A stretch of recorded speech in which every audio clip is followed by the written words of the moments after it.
Hello বন্ধুরা, welcome to my channel. বন্ধুরা, আমার চ্যানেলে নতুন হলে সুস্বাগতম।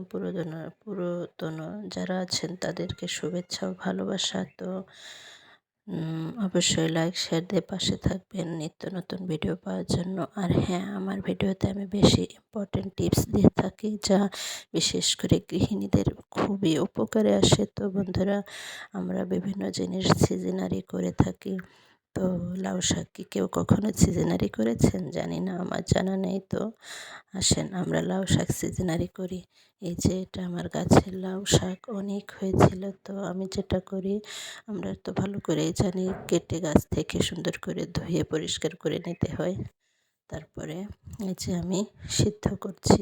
তো একটু পানি থাকবে না এবং পানি দেবেনও না, হালকা জাস্ট একটু সিদ্ধ, বেশি না, যেহেতু এটা আমরা সিজনারি করব। তো এই যে তারপরে সুন্দর করে ঠান্ডা করবেন। ঠান্ডা করে এয়ারটাইট কন্টেনারে ভরে এভাবে রেখে দেবেন। জাস্ট ডিপে আপনার 1 বছর ভালো থাকবে। আমি এভাবে রাখি। তারপরে আপনি মাছের উপরে দেন, ভাজি করেন বা যেভাবেই খান না কেন, শুধু বের করে একটু মশলার মতো আমরা যেভাবে করি ওভাবে আপনি খাবেন। বাস, হয়ে গেল সিজনারি।